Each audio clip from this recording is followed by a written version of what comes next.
Hello and welcome back to Pass the Torch, Legacies in Jewelry. My name is Nadja de Savandiest and I am joined today by Justin Prim, who I am so excited to have on, my very first lapidary artist. Justin, I have been looking forward to this conversation for months, and you have just such a multifaceted way that you have approached your craft. I would just love to hear from you how you even got started in the industry, how you discovered lapidary as a vocation to begin with. Well, first of all, thanks for having me on. I've been enjoying your podcasts over the last few months, so it's kind of fun to be like on the other side. But yeah, I got started, I think it's been like just a little bit over 11 years ago, was living in San Francisco, and I had just turned 30. I think I was 31 or something, and I had just had this moment in my life where I was like, okay, I'm gonna move to a new city in a new part of the country, and I'm gonna basically shed my 20s, and like I'm not gonna do the things that I used to do, which was like I was a musician and a bike messenger. That was pretty much my life. And I was like, okay, I'm not going to be a bike messenger anymore because I think I'm going to get too old. And I'm not going to be a musician anymore because there's like many other things out there. And I've already done this for like 15 years. And it's like, I want some space to do something new. So I moved to California with no idea about who I was or what I was doing at that point. It was just like, I'm open for the universe, whatever. And I started working at this restaurant just to like get my feet on the ground, and basically one of the people that I worked with kind of inadvertently introduced me to the world of the gem trade. She had been a mineral dealer before she worked there, and she was trying to change her lifestyle too. So we were kind of exchanging paths. So like she was coming out of the gem world, and because of that, she introduced me to like my first gem shows. She took me to Tucson for the first time for that gem show. And when I first, like the first little show that I went to it was like outside of San Francisco in like a, I don't know, I feel like it was like in a high school gymnasium or something like that, just like the really local regional gem show, like mineral show. And I was just like, oh my God, this is so cool. Like I've never seen this before. I have no idea, had no idea that this secret world was going on with people coming from all over the world. And I almost felt like I stepped into some kind of like medieval trading village, like the medieval town center. That's like what clicked in my head when I was there. I was like, oh, this is like really simple. Like they're coming from there with their goods, they're coming from there with their goods, and we can trade. But then in the same show, I saw the faceted stones, because first I just saw crystals and I was like, whoa, this is cool. And I loved rocks and minerals as a kid. I think so many people in the jewelry trade, if you get their story, like it starts when they're like 8 or something, and for me it did too. But I forgot about it for a long time because I found rock and roll, and that like put me on another thing for a while. But so this gem show kind of pulled me back, and I was like, oh yeah, like rocks, cool, gems. And I saw the faceted stone, and I was like, how do they do that? Like I'm looking at this tiny little thing, and it's got little triangles and stuff all over it. Just like, how is it possible that you could cut something so precise and so tiny? And I went home and I jumped on the internet and I discovered there's a thing in America called lapidary clubs. Basically, it's like a social group where you can go and learn how to cut gemstones. And I got super, super lucky because, so many people now contact me like, how can I get started? How can I learn? And the best answer is like, find your local lapidary club. But for so many people, the local lapidary club is like 6 hours drive away. It's far, if you don't live in a city. For me, I got so lucky because the lapidary club was a 5-minute bike ride from my house. And I joined the club and I started going there pretty much obsessively, like every single day, sometimes twice a day, before and after work for 2 years. And at the end of 2 years, I knew how to make cabochons. I kind of knew how to do some carving, and I had just faceted my first stone. And then like I was like, this is it. Like, this is the thing I was looking for. And I quickly like bought a faceting machine off eBay, like a used one. And then I almost immediately signed up to go to GIA. And like within another year, I had moved to Bangkok and like never came back. So that was kind of that's my origin story. I love it. It was a core memory for you. The very first time I spoke to you, you also mentioned that one moment where you looked at a faceted stone for the first time and it just changed everything. And it's taken you around the world. Can you tell everyone where you are right now? So currently I'm in Lyon, France. So this is like my home studio behind me. We've got another studio downtown, but I keep one machine here just like so I can. This is like my fun machine, basically. Like when I want to cut at night or like on the weekends, and it's not for customers. It's just like at home. I have a little studio, just like I'm basically sitting right next to the kitchen right now. But yeah, the gems took me from San Francisco to Bangkok. I lived in Bangkok for like 7 years. Then I spent a year on the road. And then we thought we were going to move to America. And in the process, by the way, in the process of all that, I got married to another gem cutter named Victoria. And we thought we were going to move to America, but then the immigration stuff was so complicated that we were just like, okay, let's move to France because she's French. And we've been here now for like 2 years, almost 2 years, I think. And it's going pretty well. Like I was nervous to move to France because of the language barrier, and it's still like a hurdle, but I'm kind of shocked that we weren't taking France more seriously at the choice because we couldn't be closer to the gem trade right now. Like we are in the epicenter of the world of gems and jewelry, with Paris being 2 hours away. Like, yeah, it's awesome. So it has taken me all over. Yeah. So that was one of the things that I thought was so special about you guys is you're such a team. You're both lapidary artists. You're both teaching together, learning together, doing life together at large. I just think that that's awesome. It's such a partnership. And yes, to your point, you're right in the middle of Europe and you have access to all of these different avenues with the Euro trains going around and just Yeah. quick availability. I in the US wish that we had that much access. I think you actually even have more than we do here. And Oh, for yeah, sure. I mean, moving around the states, it's complicated, right? Like when I was living in San Francisco, my parents are in Chicago. Like every time I want to fly there, it's like several $100s. In Bangkok, sorry, in Lyon, if I want to go to London, it's like I'll be there in 6 hours from leaving my front door, and it's like $100. right. And then we have some regional shows. Like just last week in France was the Saint Marie Gem Show, and at that show I saw London friends, I saw Prague friends, I saw German friends, I saw Paris friends. Like we it's very close, it's very easy. Like even going to Eastern Europe, like going to the Czech Republic or going to see friends in Estonia, it's like 6 hours is max, and sometimes it's just less, a couple. Right, right. So, talk to me a little bit about your creative approach. I have not dabbled into the faceting world at all. I have some stone carving and cabochon experience, as well as some inlay here and there. But faceting to me seems like a behemoth of a skill that I have not even remotely approached. No, it looks way more intimidating than it is. Like so many people talk to me about it and they're just like, "Oh, I'm so bad at math.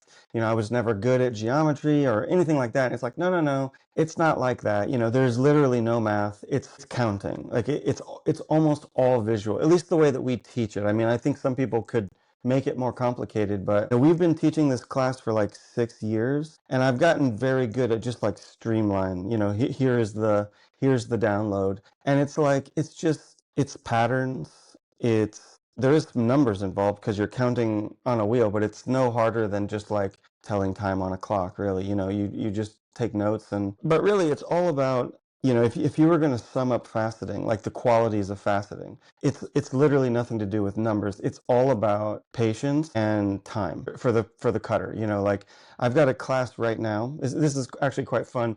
I've got a husband and wife taking my class right now. First time we've ever done this. And the husband is a gem dealer. The wife is like more like a manager type. Like she manages their company. She's also 6 months pregnant. So this is also the first time I've had a pregnant lady in my class, which is interesting. But like it's very fun to watch these two because he's got a really fast mind. Like he's thinking, thinking, thinking. His phone's ringing all day because he's doing deals, with people on the phone. He's the gem dealer type, very typical. She's more contemplative. She's more able to be quiet, be still, focus on what she's doing.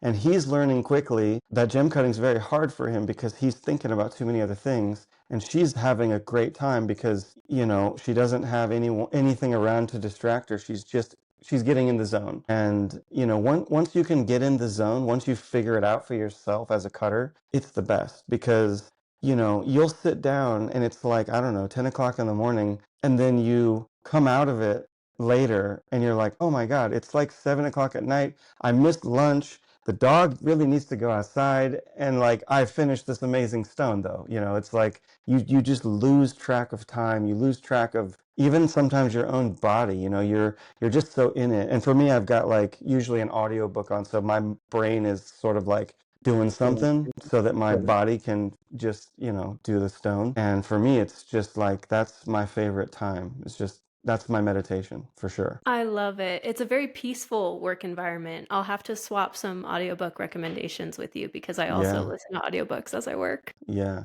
Well, like whenever you're working on metalsmithing, like do you get into that kind of flow state where you're just like everything's just going and you don't have to think about it? I find that that happens to me with almost every creative project. The one that is most encapsulating for me is actually when I paint. I'm a painter as well. Oh, And so I find that metalsmithing is for sure, I think the more skill I develop in metalsmithing, I'll probably enter that phase a little bit more frequently. But the one where time almost doesn't exist for me, where I am unaware of the passing of time, is when I'm painting. okay. I took a silversmithing class around the same time that I started faceting, and I quickly discovered that like my love and joy with cutting stones does not transfer to metal. Like at least not then. I haven't tried it since, but like metal to me, it was a chore. Like I hated sawing, I hated soldering, I hated all of the little things that you have to think about to make sure that you don't like melt it or overheat the soldering joints or, you know, and I was just doing bezel settings. I never even tried to do like prongs or anything. So it's nothing complicated. And it was just like, man, to me, it was just like, this sucks. Like, I don't like this, but maybe I should try it again. But No, I was that's never able such a to do unique that. path. That's such a unique path because normally I feel like jewelers get into faceting as another avenue to just obtain material for them to use in their metalsmithing. But you knew from the get-go that you loved the cutting process. Yeah, I don't know why. Yeah, I mean, even now, like obviously, like jewelry is important, jewelry is cool. You can't have one without the other, really, but like to me, it's all about the stones. Like I'm not even that interested in like looking around at jewelers and stuff. Like usually when I go to gem shows, I'm like looking for antiques. If I'm looking for jewelry, I love antique jewelry, but like when I just see like, you know, at a gem show where there's like literally hundreds of designers, I'm just like, okay, I'm gonna walk around and check it out and see if anything catches my eye, but it's not like entertaining for me to, you know, in the way that a jeweler would like be looking at everybody's stuff and see what's new and what's hot. Like to me, it's a passing interest. Well, I'm obviously more interested in the stones. That's just, I don't know Yeah. why. That's me. What's your favorite material to cut? Emeralds, for sure. I love Really? cutting emeralds. I didn't used to cut emeralds, and before I cut emeralds, I didn't feel very impressed by them. I was just like, you know, they're green.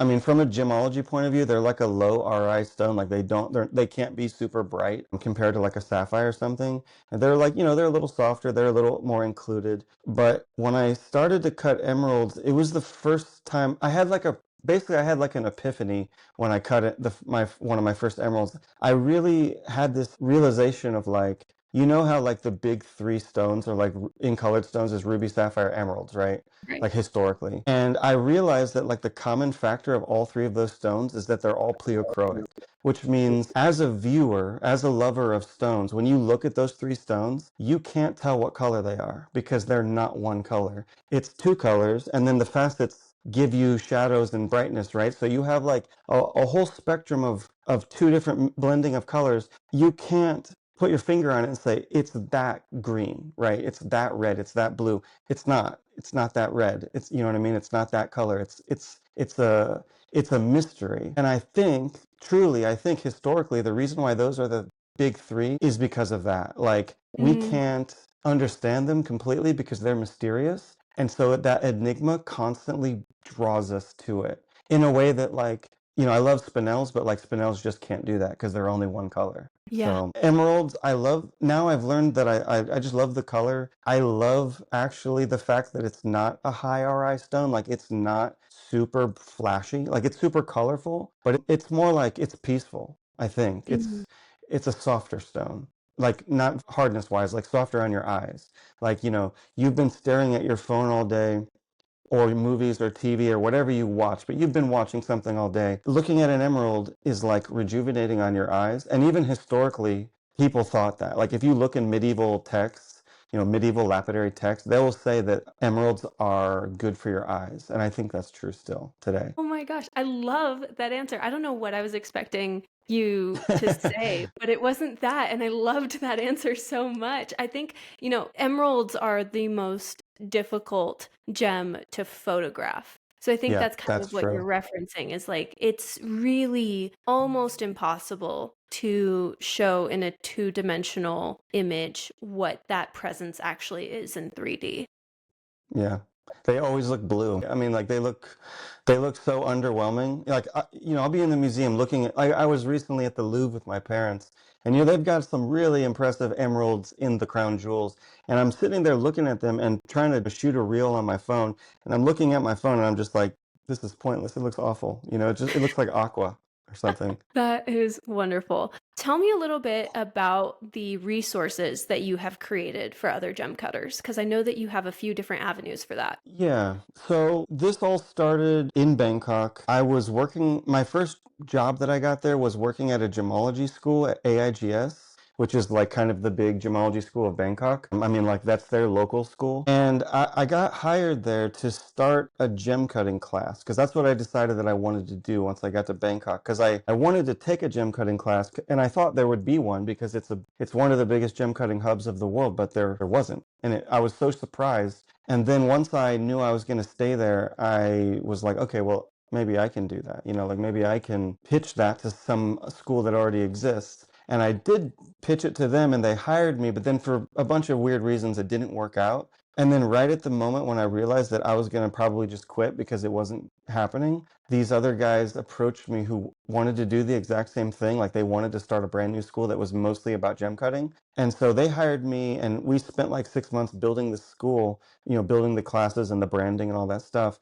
So it started there. Like I started teaching and I didn't quite know at that time that I had a passion for teaching. Like I had never taught before. I'm not sure when one would find this out otherwise. Like how do teachers become teachers? Like how do they know? I didn't know until I did it and now I'm just like I love teaching. Like I can't do Mhm. it every day. I can't even do it every month, but like now we're doing it 4 times a year. It's perfect. It's the perfect number of times that we have enough students and that I'm not getting burned out, but I'm keeping my passion for transmitting the information. And so it started with the school. Then it turned into, of course, like sharing that stuff on Instagram. I mean, that was sort of just part of the branding for like trying to sell some stones. But then it turned into, during the pandemic, it got really seriously turned into the YouTube experience that I've gotten, pretty invested in doing. And then also during the pandemic, it turned into let's do a book. And we made this book. Now we're doing a second book. And then again,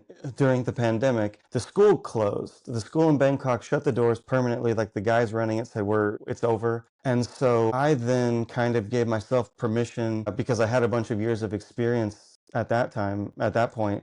I was like, okay, well, I don't need those guys. Like me and Victoria can just start our own school. Like we wrote all that stuff anyway. Like we don't need their help. And we had, the book basically gave us the money to start some stuff. So we started our own school and then that turned into video classes. So now today, in this year, we've got the in-person school in France and in New York. We've got the online classes, which are just like videos that anyone can take anytime.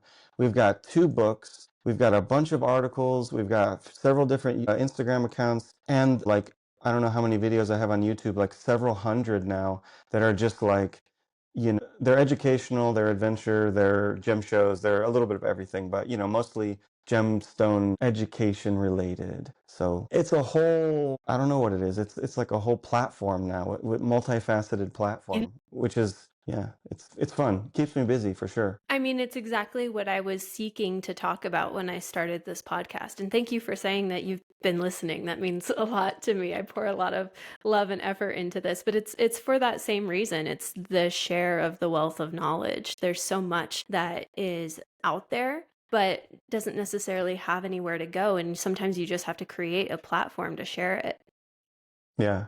And I love what you're doing. Like, you and me are like totally in parallel paths because I didn't mention I'm also doing a podcast on top of all that other stuff. So like my podcast is exactly like your podcast. Like every 2 weeks, I'm talking to usually a gem cutter, but I'm also talking to jewelers and gemologists. But like I'm trying to bring their knowledge into our gem cutting world because like my audience, which is, a lot of them are hobby gem cutters, they're not in the trade. And so they know how to cut, but they don't know sort of like all the rules. They don't know the sort of social norms that are in the trade or that behind the scenes stuff. So I'm trying to like be the bridge of like, okay, you love gem cutting, but you only know how to do it from like the sort of this hobby point of view or an amateur point of view.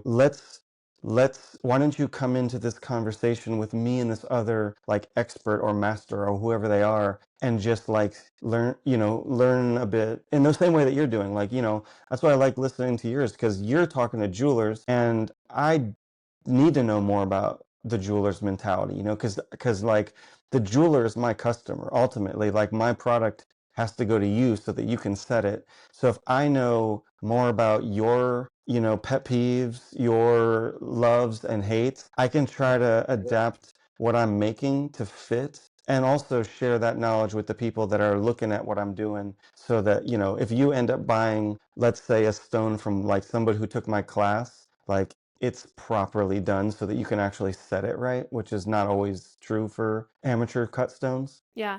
So Yeah, yeah. it's always interesting to see who finds you. I really was open-minded when I started this podcast about who would listen, and it really surprised me that a little over 90% of my listeners are jewelers active in the trade, and they're not even amateur. I've actually found that more have been mature, very established jewelers. And even though I kind of initially thought it would be catered more towards novice jewelers like myself, I think that a really beautiful part of this industry is that we're all students of the craft. Yeah. And I think for you and for me, because I started out as an amateur. Now I'm a professional and I've been retrained by professionals in various places, but like I still remember what it was like to be like in San Francisco and not know anything. And maybe you're the same. Like I think it takes somebody from outside the trade to start to do narratives like this because people in the trade, they have access to that information already. They already know the rules. They already know the people, like even some of the people on your podcast, Jason Markiafava, like I used to sit with him in Bangkok every Monday and drink beers. Like I don't need, I've listened to him on your podcast, but like I don't need to listen to him on your podcast. You know what I mean? But like he's amazing and everyone should listen to that episode because like he's one of the best jewelers probably in the world, and he's definitely Right. the best jeweler I've ever met. So, but yeah, like I think having the understanding of like, or having that hunger, right? That's what it is. It's having the hunger to like try to find experts so you can learn, which is what I'm doing too. And then you're like, well, I could also, like, I'm in a privileged position. You're in a privileged position to be able to talk to these people. And also, obviously, maybe for us, having a podcast means we have a reason to talk to all these awesome people that otherwise why would we get the chance to, what would we call them up for if we didn't have this excuse? So it's great. But then you can share that with everybody else, which is so lovely, to have that archive. And I'm also thinking, because some people that I've interviewed now have died. So this is a whole Mhm. nother facet, right? Like now there's an archive of this, whoever it is. Eventually all of them will die, right? So all the old masters from the fees or 100 years ago, they didn't leave their story. Most of them, almost none of them left their story. So for our generation, like the next generation is gonna be able to look back on these podcasts and videos and whatever, as long as we keep them safe. This is priceless. Yeah. Yeah. Thank you for saying that. I have lightly thought about that. I haven't thought too hard about it because it makes me immediately sad. But it's Yeah. so true that it really is a to almost encapsulate the moment and the sharing of knowledge, which is such a coveted part of our craft at large. And, I think what motivates me is just ultimately being a curious being. I'm so curious, and I think that's what's sustaining this endeavor, if you will. And so, whether it's textbooks or talking to people or going and visiting studios, I just love the act of learning. And so that's why I also think it's so wonderful that you have put a lot of this information into books. Do you mind just going through and talking about what content is covered in your book that's already out and your book that is coming out. You mentioned you just submitted it to the editor. Yeah. Congratulations, it's out of Yeah, your yeah. So the first book, this one came out in 2021. It's called The Secret Teachings of Gem Cutting. Sadly, right now it's sold out. We sold all of them and we haven't reprinted them yet. But basically that book, it's meant to be like a design book for gem cutters who want to work with jewelers. So one of the things that I discovered fairly early on when I started to become professional was like there, and maybe this is the same in the jewelry world, I'm not sure, but like you can find all of the designs for, I mean, you can, let's say you can go online and find like 5,000 gem cutting designs, but you cannot find any of the designs that the gem trade actually uses, other than like maybe one or two. But like some of the most important designs, like for instance, oval mix cut, it's the number one most common design of all time. For the last 100 years, most of the world's stones are ovals with a brilliant top and a step cut bottom. You cannot find the real design online. And there's a bunch of them like that. So, through the course of my travels and, traveling around and meeting all of these master cutters and kind of like lightly apprenticing under them, I slowly started to build up this archive of designs. Like, okay, here's all the designs from my Sri Lankan mentor, and here's all the designs from the guys in Paris. Here's the designs that they do in London. And, by the time that I was like, I don't know, 6 or 7 years into it, I was like, this is enough information to make a book. And nobody's ever put out a design book like this. Like this is like the Bible of if you want to cut stones for today's jewelry trade, these are all the designs, including a couple of historical ones that have come back into popularity, like the rose cut and the old mine cut. So that's the first book. There's like a 30-page intro that's like let's say gemology school for dummies. It's like everything I learned in gemology school that actually I needed to know for cutting. And it's stuff that I know a lot of cutters don't know because they don't have the opportunity to spend 6 months at GIA. So that's in there. If you don't know anything about pleochroism or like how to orient for color or yield, all that's good stuff's in there. But the beef of it is like there's 50 designs and they're in two different depths. So if you're cutting emeralds or you're cutting sapphires, there's an appropriate proportional depth for that. So that's the first book. That one came out like 4 years ago. And so now we just did the sequel. And as you said, I literally just sent it to the printer on Monday. So it's like a couple days into the process of printing. So this is the sequel. So it's exactly the same concept, except for instead of it looking at like what are the 50 most important designs today, it's like what are the 50 most important designs of the last 500 years. So some of these are diamond designs, some of them are colored stone designs, but basically I'm telling the story of like the evolution of gem cutting design with some of the most quirky, unique, forgotten, or important, historical cuts. Some of the stuff in there is like stuff that we sort of know from, like they're the obvious historical ones. And some of the ones in there are so crazy, like no one's seen these. Like the only reason that I've been able to draw them is because I found them in museums, found the stones in museums and was able to take enough photos or get behind the scenes access to actually sketch them and like take the right photos so I could go on the computer and like recreate them in 3D to like get all the angles and stuff. And some of them are, I can't wait to see how people react to this book because some of the ones from like the fits are so incredibly complicated that they're unbelievable that they were cut at that time with the crude machines they had. Like they're hard today. They're really hard. And we cut every single stone in the book so we could take photos for them. And so we got to see how hard they are.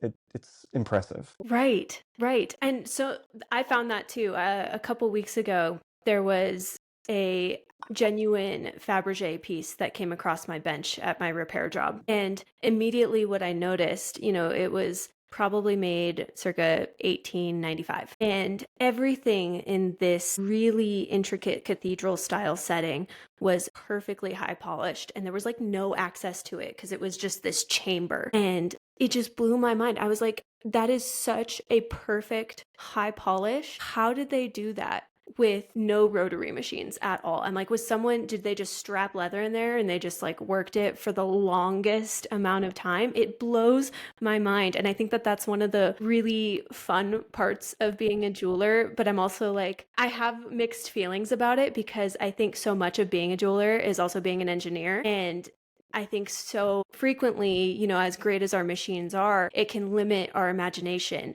in how we approach these really technical ways of achieving design. Yeah. You know, I saw this exhibit, like, I don't know if I think it was 2 years ago at I think it was at the Getty Museum in LA. It was, what was it called? It was basically an exhibition of jewelry from, man, I can't remember the word that they used. It's basically all of North Africa that's not Egypt. Okay. And these are like circa 2000 BC. Like the entire exhibition is like 1 or 2,000 BC. So these like really old stuff. It was amazing. Like aside the fact that they're that old, that they still exist, that they're still in good shape, the polish is still good, but just they looked so modern. Like some of the stuff Mm. in there, I mean, they didn't have a lot of stone setting. It was more just straight up gold work. But like you'd walk through and there was like hundreds of pieces. Like this was a big show and it blew my mind because you think about this period of time, you think Egypt because they were like doing a lot of jewelry. But this is like, I don't know, the Morocco. whole, yeah, Eritrea, yeah, like this whole area, west to east. And it blew my mind. Like the quality of the craftsmanship, the polish, the technical, even not even being a jeweler, but I've looked at enough Renaissance jewelry and medieval jewelry to know the good stuff, when I see it. And this was the good stuff. And it was just like, holy crap. Like, I can't believe this is this old. It still looks so good and so fresh. Wow. We need to get your first book back in print. Because even as a jeweler, I want to see that. It never occurred to me that as a lapidary artist, and I realize now that I'm thinking about it, it's quite simple, but it's just something that I've never put, mental capital into is you are cutting for us. That never occurred to me in Yeah. like what we would be looking for and what we would seek. I've just always, when I've purchased a faceted stone, I just assume that I can, and I fabricate. So I have a little bit more control. I think people who are doing mass production and CAD and stuff like that need specifically like very exact calibrated stones. I have a little bit more flexibility in that capacity, but that just never crossed my mind.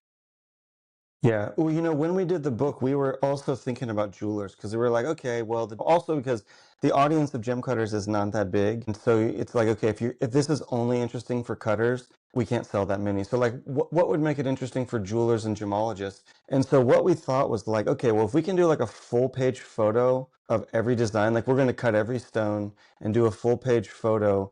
And so for the jeweler, the designs maybe aren't that important, but like the photos, and there's historical information about each one. So we're thinking about it like it's a style guide. Like you could show this to your customer and be like, here's the catalog of all the different shapes. Like what do you like? And you can see the drawings or you can see the photo, whatever. So yeah, we're going to reprint it next year. The third edition, our idea, this will be the first time I've said this publicly.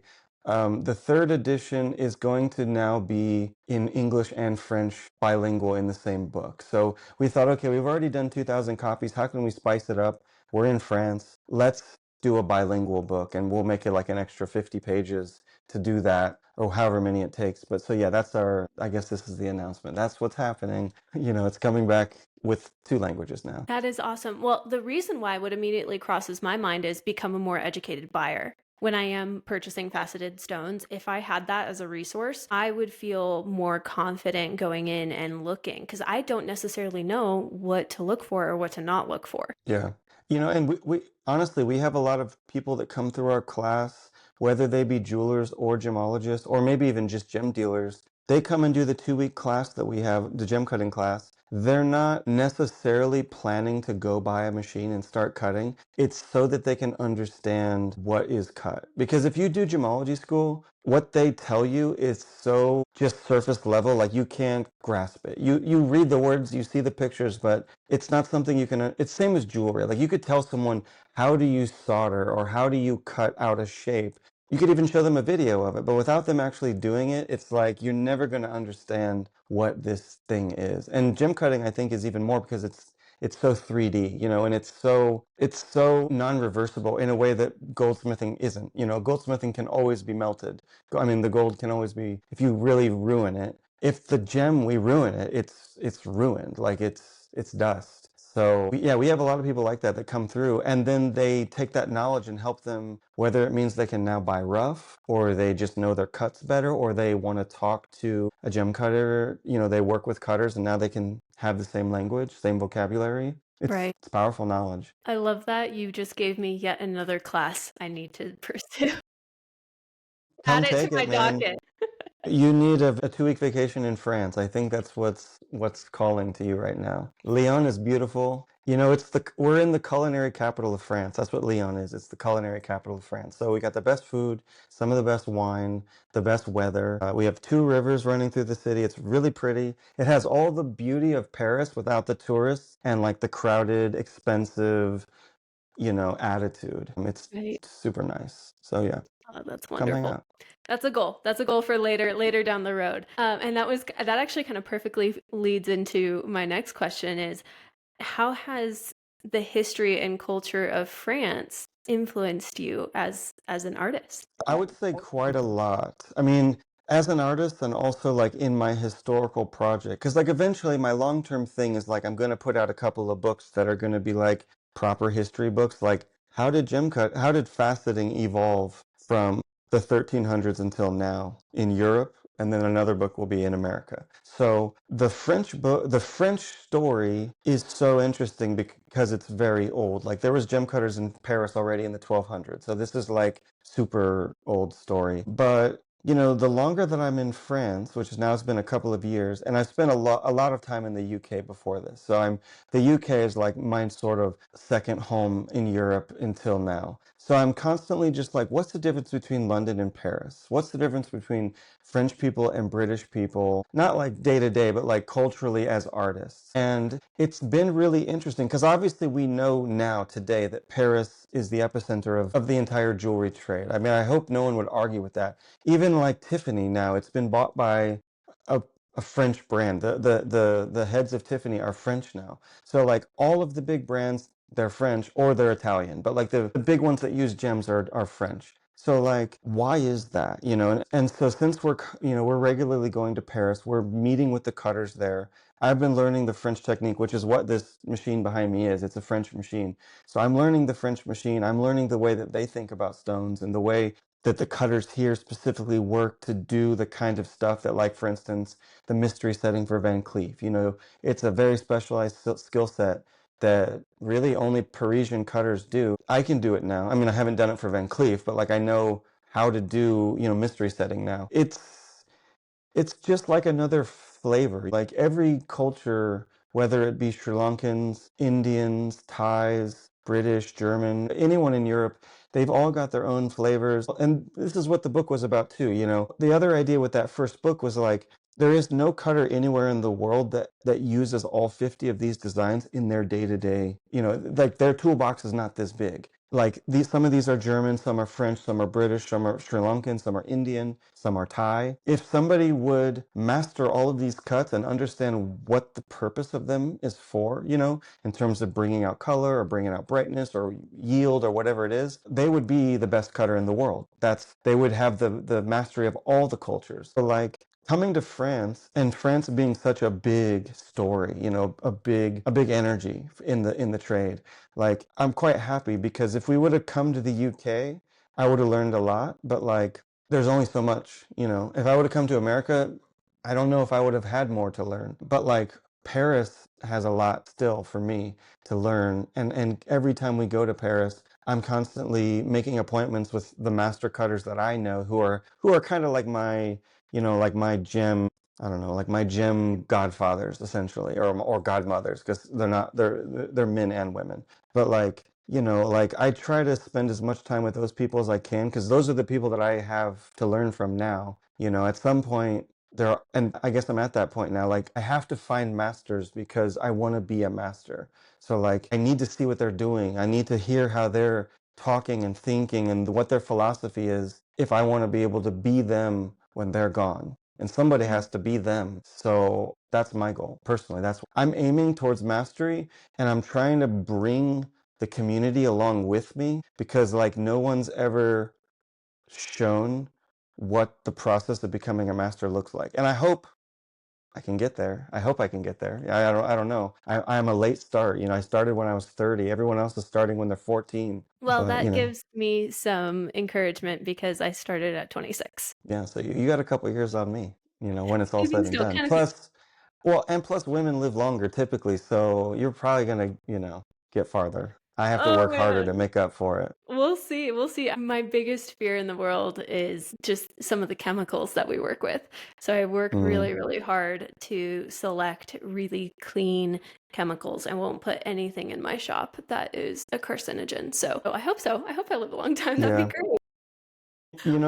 This is for us in the lapidary side. This is a concern as well, and I do take care to stay safe. But like some of the materials just aren't safe. Right. And like, for instance, the traditional kind of polishing lap, the polishing disc is lead, like the most traditional one. People don't use it anymore, but like it works better than every other kind of lap. And I got a lead lap made. I have some hand-me-down ones, but now I have a custom one made. And man, it is like my all-time favorite lap. Like I'm constantly telling people about it and being like, okay, you got to be careful because like the lead dust, but just don't eat lunch. You got to wash your hands, you got to be clean, but I think we can still use lead if we're smart about it. In the olden days in France, there's a gem cutting region here called the Jura, and like in the 1800s a doctor went up, and there's like 8,000 people up in this mountainous region who are cutting stones for Geneva, and all of them had lead poisoning. Like 100% of everyone there had colic, is what they called it. And it was because their gem cutting machine is right next to the kitchen. And the way that they prep the lap is by basically taking a knife blade and letting it chatter on the lead, and it creates dust. So I don't do that. I don't do that technique Hmm. because my lead lap is also right next to the kitchen. But, I have a better way to do it that doesn't make dust. Yeah. But it's a Yeah. serious thing. Yeah. My equivalent to that is tick solder. It has a little bit of lead in it, but sometimes Yeah. you have to use it, especially on like costume jewelry, and I'm currently doing repairs. So you just got to be Yeah. careful. Yeah, that's it. Be cautious. For us, we have to make sure that we use water when we're cutting so that we don't have dust. Because, if we're cutting quartz or any kind of silica-based stone, the dust, breathing in the dust is super dangerous. Like over time, it gives you silicosis, which destroys your lungs and is not repairable. So if you get silicosis, your quality of life will go down. I mean, you'll die young. So we don't want that. But I was going to say, some of my mentors, for instance, my mentor in the UK, Ken Harrington, he's like 84 or something. He has lead dust all over his desk all the time, and he is constantly putting his sandwiches down on there. I'm like, Ken, but he's 85 or whatever. So it's like, okay, well, he's okay. You made it this far. Yeah, like he still cuts every day. So, I'm gonna try to be like Ken, but not eat the dust. Not So, eat the lead dust. That's hilarious. Is there a project you have worked on that has meant the most to you, either emotionally or symbolically? oh, good question. Well, I've worked on some projects for myself that I guess emotionally they're gonna be my own projects. I guess one of the ones I did really recently, well, emotionally, good question. Well, let me throw out two. One of them is more like the emotion of being really proud of doing something difficult. The last stone that I cut before we left Thailand, I had to cut a 200 carat morganite, which is like, I don't know, it's the size of like, it's bigger than an egg, essentially. It was an egg-shaped stone, but it was longer than a real chicken's egg. It was pretty big. I cut it. The air conditioner had died in our Bangkok apartment while we were on a trip. So we got back, we're packing up everything. I got this crazy commission to do this stone, and it's the biggest stone I've ever done. I had to do it, and I was like, well, I'm going to do a video because this is awesome. But I didn't have any air conditioning. And in Bangkok, you can't not have air conditioning. Like it's 95 degrees in the studio. So I was like cutting the stone on camera for like 5 minutes so I can get the shot, and then turn the camera off, drip down to my underwear because I'm literally dripping onto the stone. Just it's like a waterfall. It took me 24 hours, like cutting time, to get that done. The table alone took me 6 hours, and it was just like a nightmare. Morganite is like a slightly softer stone, and this one had some inclusions in it, and it just like wouldn't polish well. Like the table. I mean, the table of this stone was bigger than most of the other stones I've ever cut, like just the table. So that, I love the way that it came out. It came out super beautiful. It was a design that I invented for that stone that I thought would, because it was a bit flat, so I needed to use special angles, but not like have it Like, in cutting, we need to use specific angles to get the reflection and stuff. So if you don't have enough depth, it's a problem. But I also didn't want to make the stone really small because the guy wanted me to keep it like a big stone. So in the end, yeah, I cut this 200 carat stone, sweating in my underwear. I made a cool video. The customer was happy. I made a bunch of money, and like it's just like a pride piece, like you Yeah. that's like it's a big number, like 200 carats. It's big, it's big for like a proper jewelry trade stone. But I think like the stuff that really means a lot to me is like the stuff that I put in jewelry for myself, and those things end up being really small. I mean, like, I don't know if you can, let's see if it'll focus on my rings. Yeah, there it goes. Oh, there it But is. like these are both rings that I made, with the help of a jeweler. But like I cut the stones, or me and Victoria cut the stones, and like they're not big, they're not flashy, they're not amazing, but like they mean something to me. Like there's stories behind those stones. I love those stones. I wear those rings every day. Pretty much, I've worn them every day since I've gotten them. I don't know. Sometimes you just get jewelry and it's perfect, right? Like you don't Yeah. need to take it off. I mean, I don't sleep with it or whatever, but like it's my daily stuff. And so like cutting those stones, I mean, those are the ones I look at every day. Those are the ones I talk about with people because I'm wearing them and stuff. Right. Yeah. Does Victoria wear a stone? Yeah, I cut her engagement ring stone. It's like maybe like slightly darker than sky blue sapphire. It's very classic, like it's got a halo setting. Our buddy Simon in Bangkok made the ring for us. But yeah, she wears that.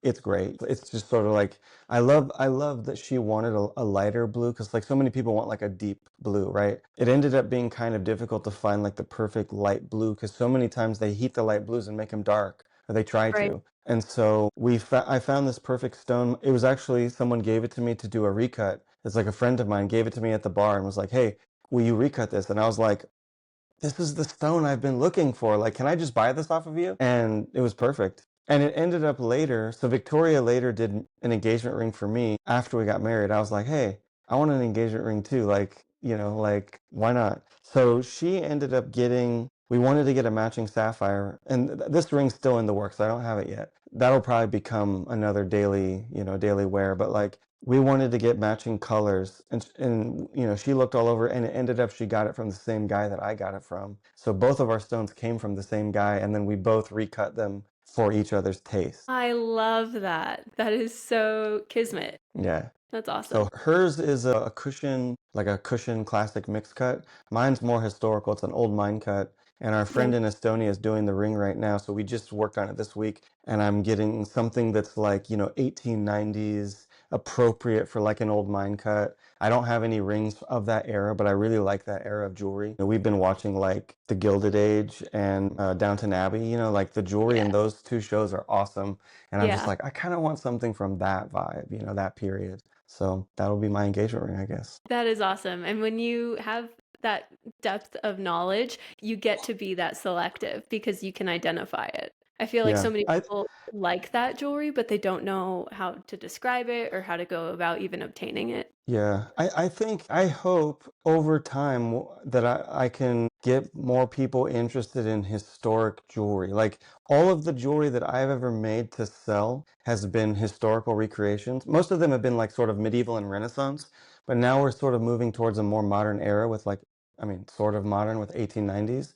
But like this period, I don't know, like I think, as at least for men's jewelry, the offerings today I think are quite boring. Like I don't want something that looks like a what do you call it? Like a signet ring. I Yeah. don't want something that is just like a tungsten steel black. You know what I mean? Like if you're a man who likes to dress up, who likes color and is not afraid to like wear colored stones. Like I wear a lot of suits. Stones, jewelry, cufflinks, it's kind of like if you're in a Yeah. suit, you can wear more stuff. So if you're into that stuff, I haven't really found anybody modern who's like speaking to me. Like that's why I'm Mhm. starting to recreate this stuff, because I'm like, oh, medieval jewelry is awesome. Renaissance jewelry is awesome.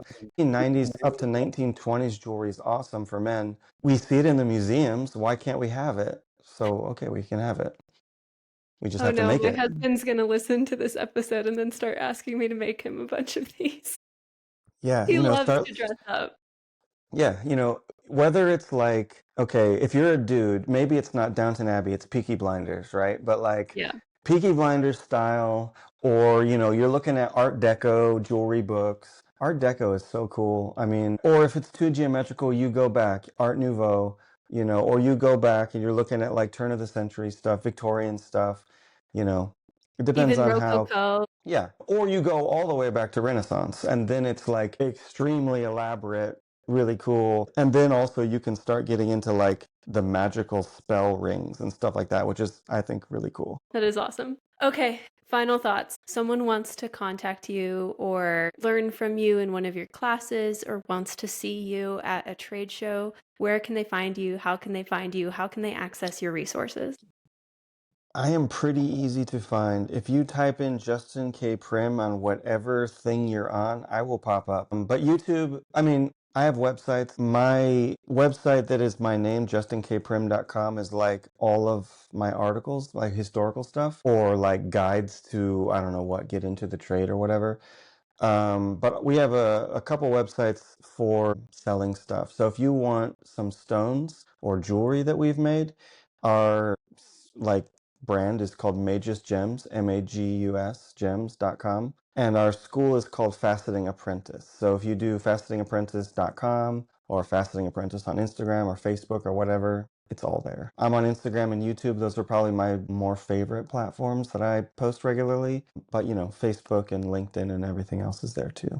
I think if anybody's listening to this and they're curious about cutting, like, consider coming and doing a class. If not the 2-week class, we have a 1-day class. Oh, here's some stuff that we should say. We didn't even talk about the museum. So let me just give the final shout out. I just got a brand new office in Lyon that's just for me. We've had a shared office for the last couple of years with a bunch of other jewelers stuff, but now I've kind of outgrown it. Victoria's staying with the jewelers. I'm moving into my own space. And the new space is going to be a school/museum of faceting technology/library, because I have a big library. So because I now have a dedicated space, I'm going to start doing 1-day classes every single month of the year, like 1 day every month. And then some of those months are while I'm doing my New York classes. So we do the 1-day classes in Brooklyn as well. So if you are at all curious about learning how to cut, come out to Brooklyn or come out to France. Spend a day learning how to do a rose cut. And if you're in France, then you also get the chance to see the 125 machines that I've collected over the last 10 years and like the 500 gem cutting and jewelry books that we have in our archive, and just hang out. And then if you want to go further, yeah, we've got the 2-week class and then we've got the 1-week advanced class. So we're trying to hit everybody where they're at, location wise or skill level wise, or intention wise, or yeah, the online class. But yeah, come and visit me in Lyon, you and your audience. You can see the new museum. I'm getting all of these machines that I've collected I've never had them in one place all together before, so I'm super excited. Personally, I'm excited to see this huge wall of faceting machines and books. Half of them have been in my mom's basement for the last couple of years, so I'm excited to get them to France and finally get them up on display with lights and plaques and everything else. So, we can learn so much about the technology. This is probably the big difference of jewelry and gem cutting. If you go to the jeweler studio 500 years ago, it's almost exactly the same, minus the electric stuff. The gem cutting studio has evolved a lot in 500 years, and I've got specimens of every single iteration, and to be able to see them in a row linearly is going to be really, really fun. So you have dedicated years to quite literally going around and collecting these machines. I don't know if it's a blessing or a burden, because sometimes when I see it all together, the sort of minimalist in me kind of wants to throw up a little bit, because I'm just like, I can't believe I have this much physical stuff. Especially when I see it stacked up in my mom's basement, I'm like, man, this is vulgar to have this much as one person. But I think once it's all nicely displayed, I'm going to feel a lot different about it. And when people can come and interact with it, it's going to be cool, because there's nothing else in the world like this. I mean, in France, there are some museums dedicated to gem cutting, but they're only about the niche of France, and nobody's ever like looked at the entire world and looked at how the technology of gem cutting around the world is all connected and how it like evolves as it moves from place to place. So I'm really excited because even for myself to see it all like that, I get ideas, especially when I'm working on history books. When I can access it all right there, it's just like epiphanies popping.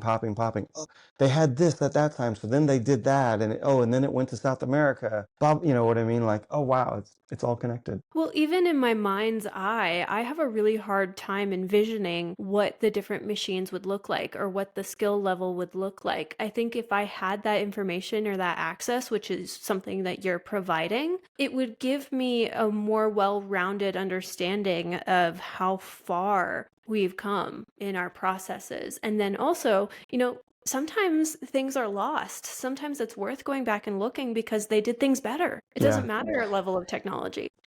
Yeah, and in France that is the case because like the big moment, the big tragedy in the story of French cutting was the US stock market crash in 1929. Like that rippled into Europe and it completely devastated the French gem cutting trade. Like it went from like 8,000 people to like a few hundred people, and today it's like less than 50 in the whole country. So like there was innovations happening in the 1920s that would have gone on to like become staple things and they didn't. And so like I've been able to collect a couple pieces that are extremely rare, some stuff that really there's almost no information about because like the people just sort of did a sideways turn at that moment because there's the economy crashed, like the gem economy crashed, and like we don't know about some of this stuff, unless we can find like a patent or someone actually wrote it down at that time, which is really rare. It's like I'm in a good position now where I can look at let's say like a lost piece, and because I've seen so much from all these different places, I can tell a lot of stuff about that piece that we otherwise don't know because I can correlate it with something else that I've seen. And I also understand what was going on in Europe and America at that time. So I can say, oh, well, this is where the technology was. And sometimes you find something that totally changes the story. Even this week, someone sent me a patent from like 1850 from France. And it's like so advanced, like the technology that they were trying to do at that time, which I don't know if it ever got made, but there's a technical drawing of this machine, and it looks like the machine people are using today in America. It is crazy. And I'm just Wow. like, oh man, this changes the story of America because like this means that the French had an idea of the mechanical device that Americans used before the Americans invented it, which changes the American story. So I'm constantly rewriting as I do that. It's fun. It's fun. But at some point I have to be like, okay, it's done. We must write the book now because otherwise I'll just never finish it. The final thing I wanted to say, we got this new book coming out. We're going to do a book launch in London and in Paris. So the London one, we don't have a date confirmed yet, but it's going to be at GEMA, the Gemological Institution of Great Britain in London. And there's going to be a book launch at the L'École Van Cleef School bookstore thing in Paris. So if you guys are in Europe and you want to come and hang and see the book launch, I'll be posting it. And then the American book launch is going to be the Tucson show in January, February, because that's the first time I'm going to be back in America with the book. So I'm going to do a bunch of talks in Tucson this coming year. So if you guys are in America, come hang out in Tucson. I'll have books and a bunch of different talks, including a brand new talk about emeralds that I will not have given yet. So lots of fun stuff coming up. That's so exciting. Well, I will definitely be looking for you there. I haven't ever been to Tucson, and I hope to go this upcoming year. So, Yes, you have to go. It's the Mecca. Anyone listening to this that hasn't gone to Tucson, start saving your money. You must go at least once in your life. It's so fun. And the more people that you know in the trade, whether they be jewelers, cutters, or gemologists, everyone's there. Like all the yeah. communities are there. The schools are there. The big institutions are there. The brands are there. It's super fun. And there's parties every night, which is great to, meet and greet. And like, for me, it's the most important show of the year. Like, and we don't sell anything there other than sometimes books, but it's just about networking. And for me, it's about giving talks, but it's mostly just about reconnecting with people and meeting new people to like, people like you who we haven't worked together before, but maybe now we can, or we Yeah. would. Yeah. That's awesome. So hopefully I'll see you there. Yes, yes, that is the goal. Justin, thank you. This has been so fun. My intention is that we follow up with you on season 2 of Pass the Torch and we get Victoria on as well. Yes. Okay. She's a little bit harder to pin down. She's more shy than me, but she's done a few, and I think she would be happy to come on and give her side of the story. And just to give, I guess, a little preview of that, her story is actually way cooler than mine because she started cutting when she was 14 as an apprentice in Geneva. Instead of going to high school, she did a proper, apprenticeship and became like an amazing, she was cutting like emeralds for like the watches that go on Rolex watches, or like the Jacob and Co watches. Like she was doing that when she was like 20 years old. So it's Wow. nuts. Her story is so cool. And it also took her, to Bangkok, to Bahrain, to France. So yeah, she's been around too with a good story. Awesome. Awesome. Something to look forward to. Yes. Okay. Well, until then, it's been a pleasure. Thanks for having me. Thank you, Justin. It has been an absolute joy. This is really fun. I hope people follow up with you. I hope you get people reaching out to you about your cutting, and then we'll see you in Tucson. Yeah. See you in Tucson.